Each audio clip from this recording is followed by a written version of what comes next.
My name is Rachel Wilson, 38, and I never thought my own sister would accuse me of kidnapping her children, the same 4 kids she abandoned on my doorstep 10 years ago without a word. Yesterday, I received official custody papers from the court. My sister Melissa wants her children back and is claiming I've kept them from her illegally all these years. Everything I built for us is about to collapse. Hey everyone! Before I dive deeper into how my world turned upside down, I'd love to know where you're watching from today. Drop your location in the comments below.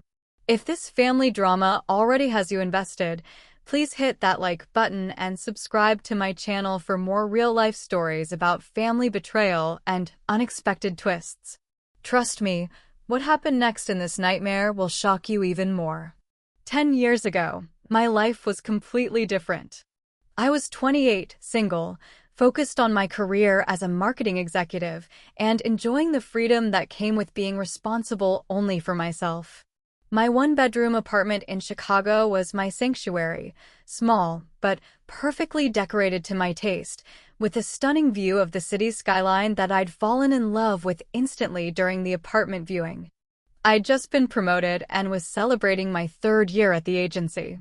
My relationship with my younger sister Melissa had always been complicated. Growing up, we were never particularly close. She was 5 years younger and seemed to resent living in my shadow. At least that's what our parents would say whenever they tried to explain her rebellious behavior. By the time she was 18, she dropped out of high school, met a man named Darren who was 10 years her senior, and moved out of our parents' house against their wishes. Our parents died in a car accident 2 years later, leaving me as Melissa's only family, though we rarely spoke. I knew Melissa had 4 children with Darren, twins Jamie and Jacob, who were 6, 4-year-old Lily, and baby Emma, who was only 11 months old. I'd met them only twice, once at a reluctant Christmas gathering and again at a disastrous attempted family reunion I'd organized hoping to reconnect with my sister. Both times ended with Melissa storming out after I expressed concerns about the children's living conditions and Darren's apparent unemployment. That rainy Tuesday night in October, I was working late on a major presentation when my doorbell rang repeatedly at 11:30 p.m.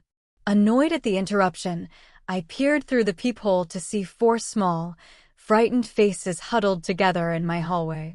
No adult in sight. When I opened the door, Jamie, the more outspoken of the twins, handed me a crumpled note written in my sister's hasty scrawl. "I can't do this anymore. Darren's gone. They deserve better than me. Don't try to find me." Next to the children were 2 large garbage bags containing what appeared to be their clothes and a few toys, along with Emma's diaper bag. "Mommy said you're our Aunt Rachel, and we have to stay with you now," Jacob said quietly, his eyes wide and fearful. Emma was crying softly in Jamie's arms, while Lily clutched a worn teddy bear, thumb firmly planted in her mouth. I stood frozen in shock, my mind racing. What was I supposed to do with 4 children? My apartment had 1 bedroom. I had a major presentation the next day. I knew nothing about raising kids. But looking at their exhausted, frightened faces, I realized I had no choice. These children were my flesh and blood, abandoned by their mother, my sister, and I was all they had left. That night, all 5 of us slept in my queen-sized bed, the children finally falling into exhausted slumber, while I stared at the ceiling, my mind racing with questions. Where was Melissa? How could she do this? What about their father? How would I manage 4 children on my own? What about my job, my life, my plans? The next morning, I called in sick for the first time in my career, then contacted the police to report what had happened.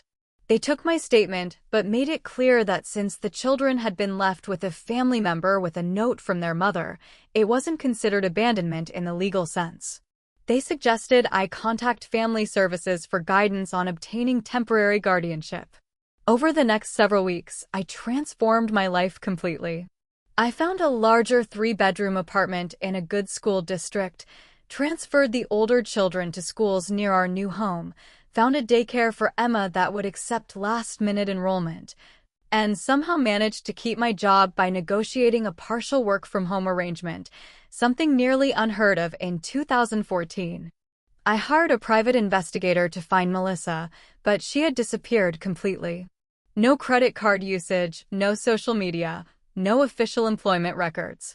Darren was eventually located in Florida with a new girlfriend, but he signed away his parental rights without hesitation when contacted by my lawyer, claiming he never wanted kids anyway.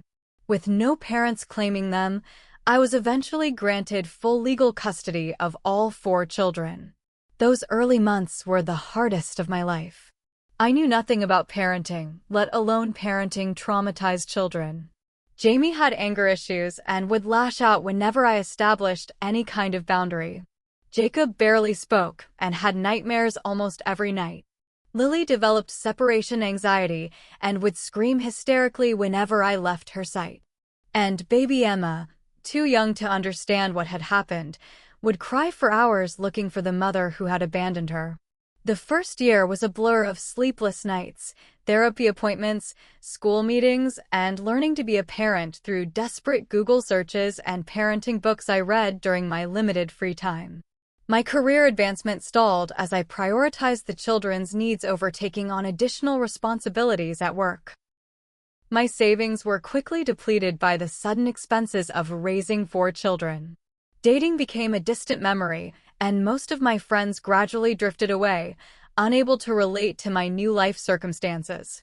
But slowly, almost imperceptibly, we began to form a family. I remember the first time Jamie called me Mom instead of Aunt Rachel. It was about 18 months after they arrived. I had taken a day off work to attend his school play where he had a small role as a tree. When he spotted me in the audience, his face lit up, and after the performance, he ran to me shouting, "Mom, did you see me? I was the best tree." I burst into tears right there in the elementary school auditorium. Jacob's breakthrough came more gradually. He began speaking more, especially after I enrolled him in art therapy where he could express his feelings through drawing. His nightmares became less frequent, though they never disappeared completely. One night, after a particularly bad dream, he crawled into my bed and whispered, "I'm glad Mommy left us with you." It was both heartbreaking and affirming. Lily's separation anxiety improved with consistent routines and therapy. By the time she started kindergarten, she could confidently walk into her classroom with just a quick hug goodbye. And Emma, having no memories of Melissa, knew only me as her mother from her earliest recollections. We developed our own family traditions, Sunday morning pancakes where each child could create their own design with toppings, movie nights every Friday with rotating pick privileges, and an annual family birthday celebration on the anniversary of the day they came to live with me, turning a potentially traumatic reminder into a celebration of our chosen family. I dated occasionally as the years passed, but never anything serious. The few men who seemed interested initially would inevitably back away when they realized the full extent of my responsibilities. One memorable date ended when the man said, "So you're basically a single mom to 4 kids who aren't even yours." I never called him again. By the 5-year mark, we had settled into a comfortable routine. I had been promoted at work despite my limited availability for after-hours networking, largely because my results spoke for themselves. We had moved again, this time to a small house with a backyard in a suburb with excellent schools. The children were thriving academically and socially, though each still carried emotional scars from their abandonment. I legally adopted all 4 children on the 5th anniversary of their arrival, after the court declared Melissa legally absent. It was one of the proudest days of my life, standing in the courtroom with the 4 children who had transformed my life so completely, making official what we already knew in our hearts: we were a family. The children chose to keep their original last name, Thompson, but added Wilson as a second middle name. It was their way of honoring both where they came from and who they had become. Jamie and Jacob were now 11, Lily 9, and Emma 6. They were smart, kind, funny individuals with distinct personalities that had flourished under stable, loving care. Jamie had developed into a passionate soccer player with leadership qualities that made him team captain. Jacob discovered a talent for mathematics and computer programming, spending hours coding simple games for his siblings to play. Lily was our artist, filling the house with colorful drawings and handmade crafts. And Emma, who had no memory of life before me, was a precocious reader who devoured books meant for children twice her age. There were still hard times, of course. Questions about their birth mother would arise, especially around Mother's Day or when family history projects came up at school. I never disparaged Melissa, always telling them that she must have been going through something very difficult and believed they would have a better life with me. I kept a photo album with a few pictures I had of Melissa for them to look at whenever they wanted, believing they deserved to know where they came from, even as I helped them build their future. The day that changed everything again started like any other Tuesday. I was working from home, taking advantage of the quiet house while the kids were at school to focus on a challenging project. The doorbell rang around 2 p.m., and assuming it was a package delivery, I opened the door without checking first. Standing on my porch was Melissa, older, more polished, but unmistakably my sister. My knees nearly buckled from shock. "Hello, Rachel," she said calmly, as if she'd just seen me last week instead of disappearing for a decade. "May I come in? We need to talk." I stood frozen, unable to process the reality of my sister standing before me. 10 years had changed her dramatically. The disheveled, perpetually stressed young woman had been replaced by someone who looked like she had stepped out of a lifestyle magazine. Her hair was expensively cut and highlighted, her clothes were designer brands, and a large diamond sparkled on her left hand. "How dare you show up here?" I finally managed to say, my voice barely above a whisper. "I understand you're angry," Melissa replied, her tone measured and rehearsed. "But I've come for my children. I'm in a position to care for them properly now." The audacity was breathtaking. I let her in only because I didn't want to create a scene in the neighborhood, and because some part of me needed answers to the questions that had haunted me for a decade. Inside, Melissa explained her story with the detached precision of someone reciting a prepared statement. After leaving the children, she had moved to California, where she met and eventually married Gregory Walters, a wealthy tech executive 20 years her senior. They had no children of their own, and after years of therapy and finding herself, Melissa had decided she was ready to reclaim her family. "Greg and I have a beautiful home in San Francisco," she said, showing me pictures on her phone of a stunning modern mansion with ocean views. "The kids will each have their own rooms. We've already researched the best private schools. They'll have every opportunity." "The kids?" I interrupted, my shock turning to anger. "You mean MY children? The ones you abandoned? The ones who cried for months asking for a mother who never called, never wrote, never sent so much as a birthday card? Those kids." Melissa had the grace to look momentarily ashamed, but quickly recovered. "I made a terrible mistake. I was suffering from undiagnosed postpartum depression and anxiety. I was in an abusive relationship. I wasn't in my right mind. But I've done the work on myself. I'm healthy now, stable. I want to make it right." "It's been 10 years," I said, struggling to control my voice. "You can't just walk back in and claim them like they're luggage you left in storage." "Actually, I can," Melissa said, her tone cooling. "I'm their biological mother, and I never legally terminated my parental rights." That's when she informed me that she'd already contacted a lawyer who specialized in family reunification cases. She planned to petition the court for full custody, arguing that she had been mentally unwell when she left the children and was now recovered and able to provide them with a superior lifestyle. "I don't want this to get ugly, Rachel," she said, reaching into her designer handbag and pulling out a business card. "This is my attorney's information. Have your lawyer contact him to discuss a transition plan. I'd like to start with visitation immediately." I stared at the card in disbelief. "The children get home from school in an hour," I said finally. "You need to leave before they see you. I won't have you traumatizing them all over again." "They're my children," Melissa insisted, a flash of the old stubbornness breaking through her polished exterior. "No," I said firmly, finding my strength in my love for the 4 people who had become my whole world. "They're mine. In every way that matters. You gave birth to them, but I raised them. I was there for every fever, every nightmare, every school play and soccer game. I'm the one they call Mom." Melissa's expression hardened. "This isn't over," she said, standing to leave. "I'll see you in court." After she left, I sat in stunned silence for several minutes before calling my lawyer. The news wasn't good. Despite the adoption, Melissa might have a case since she could claim she had been mentally incapacitated when she left the children and never intentionally abandoned them. The fact that she was now wealthy and could provide material advantages might sway some judges. When the kids came home that afternoon, I maintained a facade of normalcy while my mind raced with contingency plans.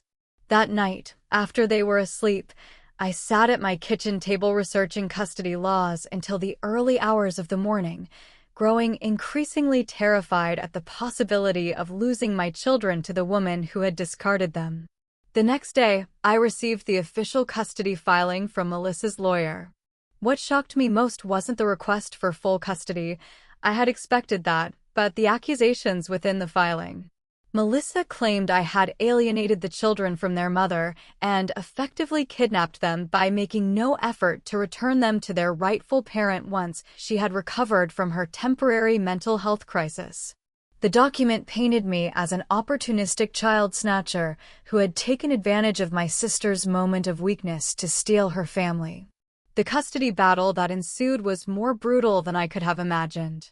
Melissa's high-powered attorney argued that my sister had suffered a mental health breakdown and had left the children temporarily with a family member while seeking treatment, a narrative that completely rewrote history.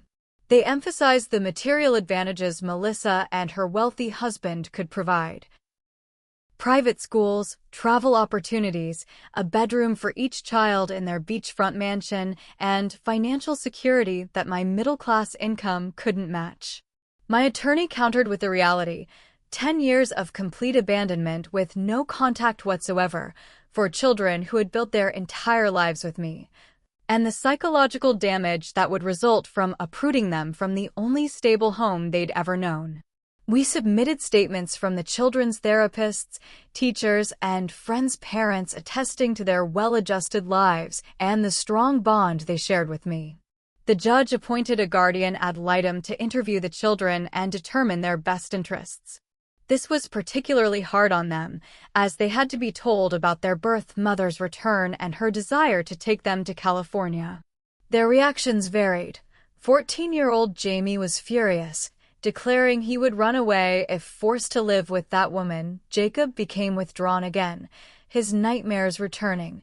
Lily experienced anxiety attacks, and 11-year-old Emma, confused by the situation, kept asking why the lady wanted to take her away from her mom. Meanwhile, Melissa launched a charm offensive.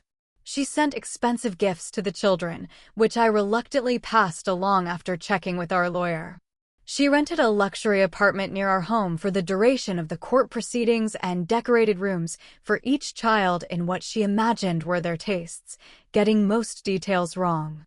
She began showing up at their schools and activities, introducing herself as their mother, causing confusion and distress among their friends and teachers. The court ordered supervised visitation, which was traumatic for everyone involved. Jamie refused to speak during the visits. Jacob would only communicate through writing notes, Lily would cry, and Emma would cling to the social worker. Melissa reported these reactions as evidence of my parental alienation, rather than the natural response of children confronted with a stranger claiming to be their mother. I was struggling to maintain my composure through all of this. My work performance suffered, my health declined as I lost sleep and weight from the stress, and my financial resources were strained by the mounting legal bills. The court proceedings dragged on for months, with hearing after hearing and evaluation after evaluation. The lowest point came when Melissa's lawyer suggested that I had opportunistically used the children to create a ready-made family because I had been unable to find a husband and have children of my own. The implication that my love for the children was somehow less legitimate because we weren't blood-related broke something in me. I broke down on the witness stand, sobbing as I tried to articulate what should have been obvious, that family is created through love and commitment, not just biology. Hey everyone, I can see from your comments that many of you are feeling as frustrated as I was during this nightmare. I know it's hard to imagine someone being this cruel, but unfortunately, the court battle only got more intense from here. If you're finding this story as unbelievable as I found living through it, you're definitely going to want to stick around for what happens next. The turning point came from the most unexpected source, and I'm still amazed when I think about how everything changed in an instant. While we take a quick break, drop a comment about what you think should happen to a parent who abandons their children and then tries to reclaim them years later. And if you're enjoying this story, please hit that like button and subscribe for more real-life family dramas. I'll be right back to tell you about the shocking discovery that changed everything. After 6 exhausting months of legal battles, the case was approaching its final hearing. I had exhausted my savings and taken a second mortgage on our house to pay the legal fees. My lawyer warned me to prepare for the worst. Many judges favor biological parents in custody disputes, regardless of circumstances, and Melissa's wealth and resources were significant advantages. The night before the final hearing, I was sorting through some old documents, looking for anything that might help our case, when I came across the original note Melissa had left with the children. I had kept it all these years, this scrap of paper that had changed my life forever. As I reread the faded words, something struck me about the handwriting. It seemed different from what I remembered of Melissa's writing. On a hunch, I dug through a box of old keepsakes and found a birthday card Melissa had sent me years before she left the children. Comparing the two samples, I noticed significant differences in the handwriting. The note had been written by someone trying to imitate Melissa's handwriting, but it wasn't hers. This revelation sent my mind racing. If Melissa hadn't written the note, who had?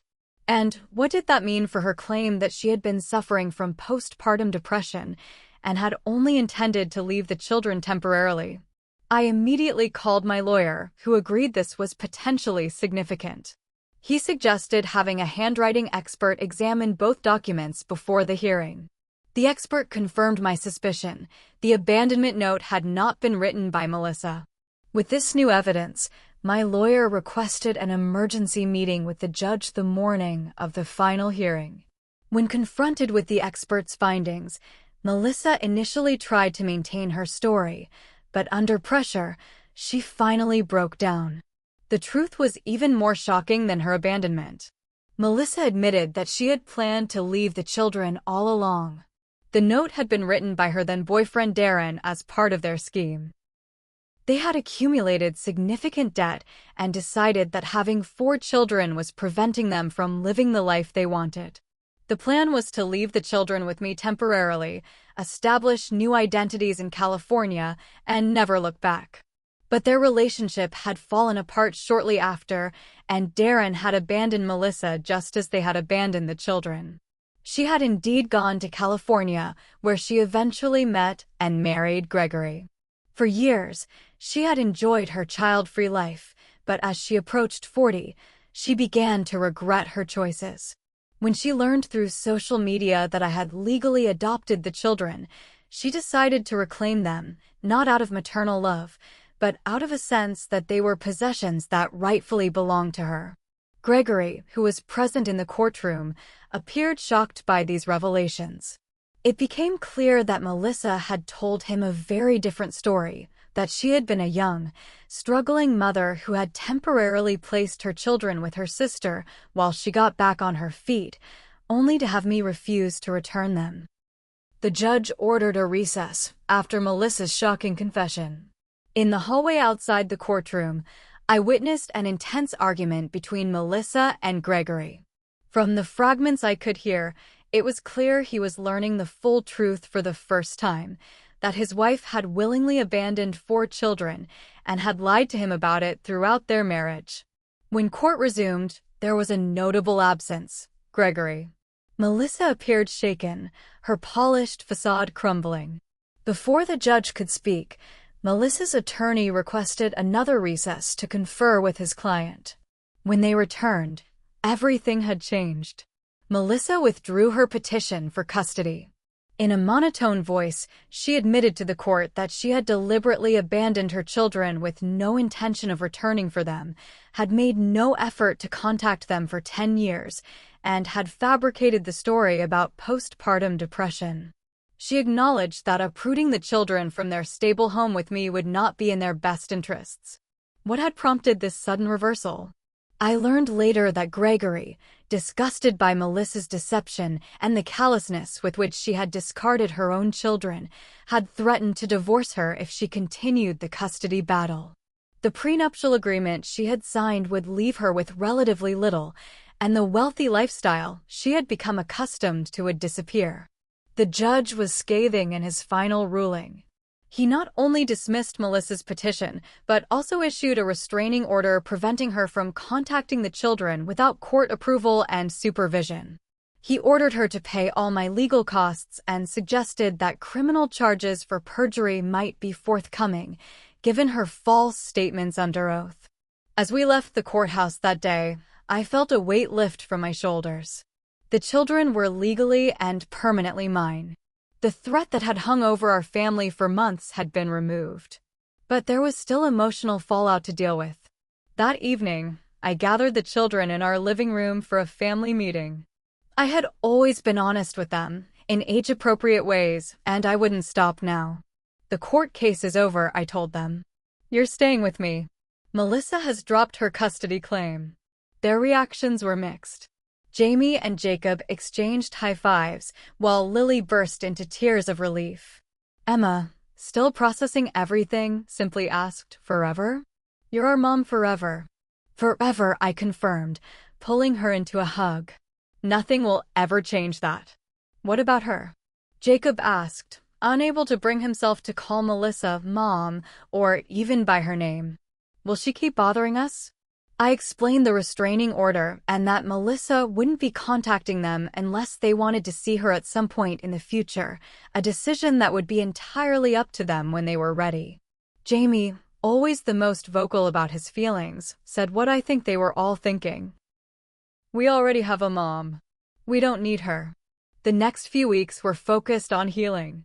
I arranged additional therapy sessions for all 4 children to help them process what had happened. We also decided to take a family vacation, our first ever, to Disney World, a chance to create new, joyful memories to counteract the stress and fear of the preceding months. It was during this trip that I received an unexpected call from Gregory, Melissa's husband. He asked to meet with me alone when we returned home. Curious and cautious, I agreed. Gregory had rented a conference room at a local hotel for our meeting, away from both his temporary residence with Melissa and our family home. He looked tired and much older than in the photographs I had seen, the strain of recent events evident in his face. "I want to apologize," he began, "for what my wife put you and the children through. I had no idea of the truth until that day in court." He explained that Melissa had told him she had 4 children living with her sister because she had been too young and poor to care for them properly. According to her story, she had been working to create a good life for them and had always intended to bring them to live with her once she was stable. She had claimed that when she finally reached out to me after meeting and marrying Gregory, I had refused to give them back and had poisoned them against her. "I thought I was helping reunite a mother with her children," he said, shaking his head in disbelief at his own naivety. "Instead, I was funding an attempt to steal 4 kids from the only parent they've known." Gregory informed me that he had filed for divorce, citing Melissa's deception as grounds. However, before that process was complete, he wanted to do something to make amends, not just to me but to the children. "I can't undo the trauma Melissa caused, but I can help secure their future," he said, sliding a folder across the table. Inside was documentation for 4 trust funds, one for each child, to cover their college education and provide a start in adult life. Additionally, there was a separate fund to reimburse me for all expenses related to the custody battle and to provide supplemental income to help with the children's needs. I was stunned by his generosity. Why would you do this? They're not your responsibility. Gregory was quiet for a moment before responding. I always wanted children, he said finally. Melissa told me she couldn't have any more after complications from Emma's birth, another lie I've since discovered. When she told me about her 4 children who needed our help, I was thrilled at the chance to be a father figure. Finding out the truth. He paused, composing himself. Let's just say I still want to help, even if not in the way I originally thought. He asked only one thing in return. That when the children were older, I would tell them he had tried to make amends and would be open to meeting them if they ever wished to. I agreed, believing they deserved to know that someone from Melissa's side had tried to do right by them. The year following the custody battle was one of healing and growth for our family. With the legal threat removed and financial security provided by Gregory's generous trust funds, we were able to focus on rebuilding our sense of safety and planning for the future. The children each processed the events differently. Jamie, now 15, channeled his feelings into his soccer, playing with a new intensity that caught the attention of college scouts despite his young age.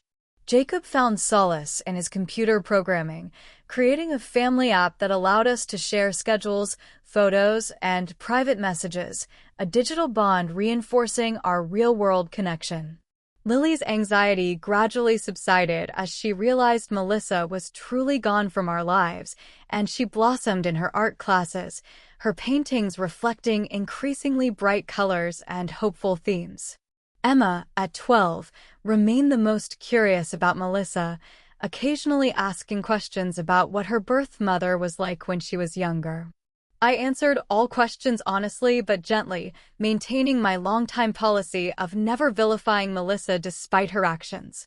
I believed the children would form their own opinions as they matured and would need to make peace with their origins in their own way. As for me, the experience had transformed me yet again. The fear of losing my children had shown me just how completely they had become the center of my world. But it had also shown me how narrow that world had become.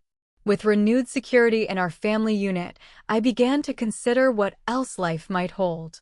6 months after the court case concluded, I received a promotion at work to senior vice president, a position I had once thought impossible while raising 4 children alone. My boss cited my extraordinary resilience and problem-solving skills, traits honed through a decade of unexpected parenthood and the recent custody battle, as key factors in the decision.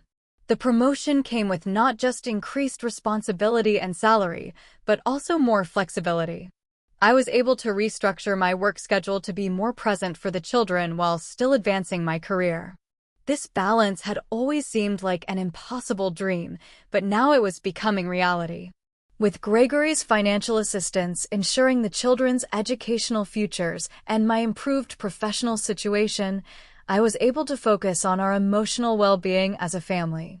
We began seeing a family therapist together, not just to process the trauma of the custody battle, but to strengthen our bonds and communication for the future. It was during one of these sessions that Jamie asked the question that had been on all their minds: what if she comes back again? Our therapist helped us discuss this fear openly. The legal reality was that Melissa had no grounds to challenge the custody ruling again, especially after admitting in court that she had deliberately abandoned the children and lied about her intentions. The restraining order provided additional protection. But the children's fear wasn't just about legal custody, it was about emotional security. They needed to know that our family was permanent, unbreakable. Family isn't just about who gives birth to you, I told them. It's about who stays, who shows up every day, who loves you through everything. And I will always, always be that person for each of you. This conversation led to an unexpected request from all 4 children. They wanted to change their last names. While they had added Wilson as a second middle name during the adoption, they now wanted to drop Thompson completely and take my last name as their own. It was their way of making a clean break from their past and affirming our family bond. We made it official on the 11th anniversary of the day they came into my life.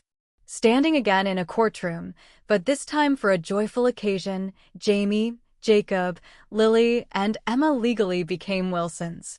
The judge who had handled our case against Melissa made a special appearance to sign the paperwork personally, telling the children he was honored to officially recognize what had been true all along, that they were a family in every sense that mattered. That evening, we held a name day celebration, complete with a cake decorated with their new full names and a backyard party attended by friends, teachers, and neighbors who had supported us through the custody battle. It was during this celebration that something unexpected happened. One of the parents from Jacob's chess club approached me. Michael was a widower with a daughter the same age as Lily, and we had spoken occasionally at school events over the years. He had been particularly supportive during the custody case, often watching the younger children when I had to attend court hearings. "I've been wanting to ask you something," he said as we stood by the grill. "Would you consider having dinner with me sometime? Just the two of us." I was momentarily stunned. It had been so long since I'd thought of myself as anything other than a mother that the idea of dating felt almost foreign. But looking at Michael, kind, patient Michael, who had never been intimidated by my ready-made family, I found myself saying yes. Our first date was awkward, both of us rusty at romance and unsure how to interact outside the context of children's activities. But the second was better, and by the third, I realized I was genuinely enjoying myself in a way I hadn't in years. Michael understood the demands of single parenthood and respected the primacy of my relationship with the children. He moved at a pace that felt comfortable, never pushing for more than I was ready to give. 6 months into our relationship, Michael and his daughter Olivia joined us for our traditional Sunday pancake breakfast.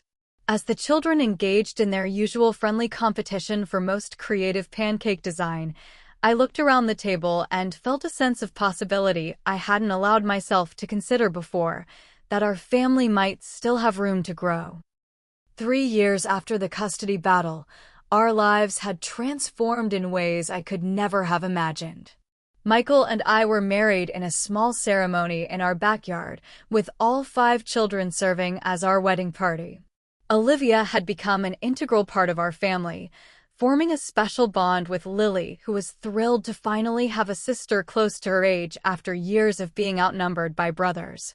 Jamie, now 18, had received a soccer scholarship to Northwestern University, but had chosen to attend community college for his first 2 years so he could remain close to home.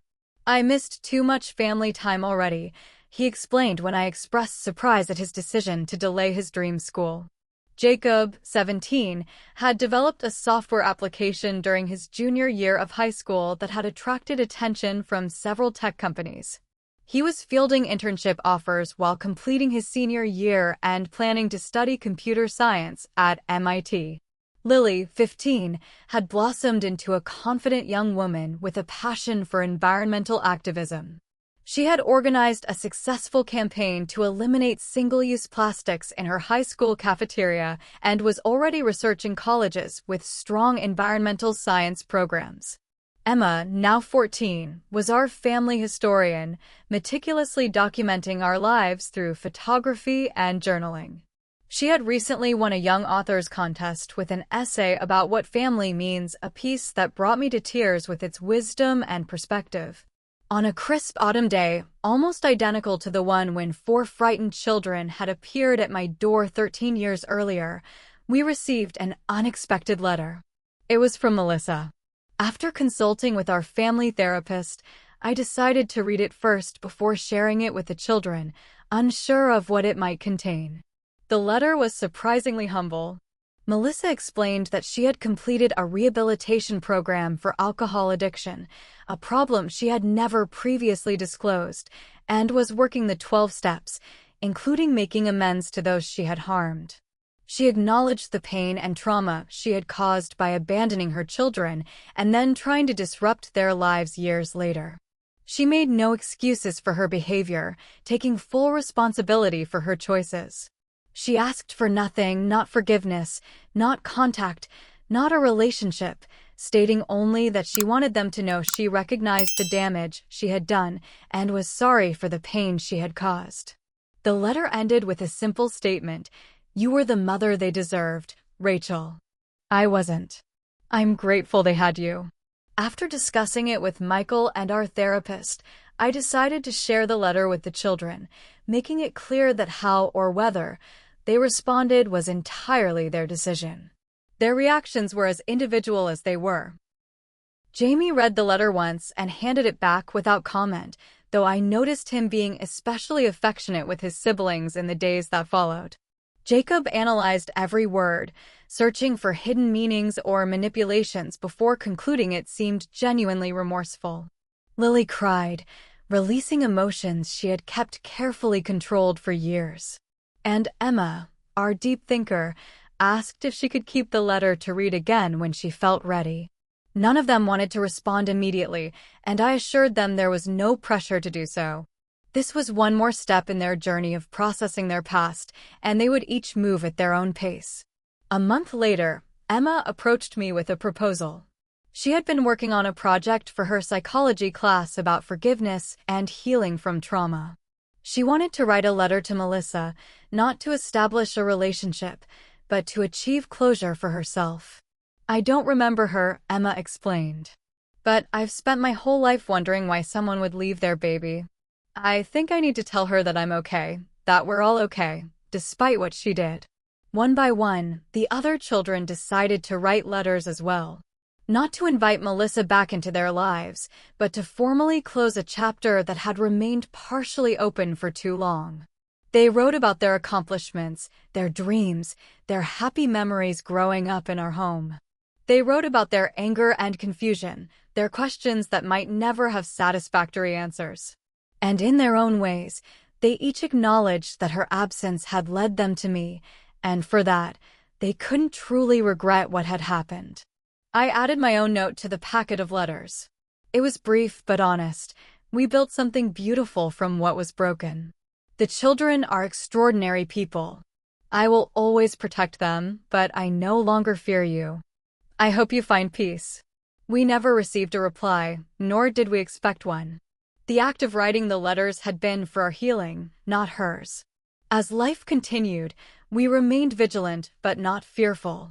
Gregory kept in touch occasionally, sending birthday and Christmas gifts to the children and updating us on his life. He had remarried and adopted 2 children from foster care, finding the family he had always wanted. We learned through him that Melissa had moved to Arizona and was working as a counselor for women with substance abuse issues. She never attempted to contact the children again. The custody battle had left us with hard-won wisdom about the true nature of family. On Emma's 16th birthday, she gave me a gift instead of receiving one, a framed needlepoint she had made that now hangs in our living room. It reads, "Family is built by love, choice, and showing up every day." I couldn't have said it better myself. Today, as I look at our family, now expanded to include Michael, Olivia, and recently, Jamie's fiancée Sarah, I marvel at the journey that began with a late-night doorbell ring and 4 terrified children. The road hasn't been easy, but every difficult moment has led to this rich, beautiful life we've created together. The children who were once abandoned have become adults who know how to love fiercely and appreciate family deeply. The woman who once panicked at the thought of raising one child has become a mother of 5 and recently, a grandmother to Jacob and his wife Maya's newborn daughter, who they named Rachel. Sometimes I think about that rainy night 13 years ago and how close I came to calling child services instead of opening my heart and home. How different all our lives would have been. It makes me believe that sometimes the most beautiful things grow from our most difficult moments, if we're brave enough to embrace them. Thank you all for listening to my story. If you've experienced family betrayal or had to rebuild after someone walked away, I hope this gives you hope that healing is possible. What life lessons have you learned from difficult family situations? I'd love to hear your stories in the comments below. If this resonated with you, please hit that like button and subscribe to my channel for more real family stories. And if you know someone who might need to hear this message of hope, please share this video with them. Remember, family isn't always who you're born to. Sometimes it's who you choose and who chooses you every single day. Thank you for being part of our extended YouTube family. Until next time, this is Rachel Wilson signing off with love and gratitude.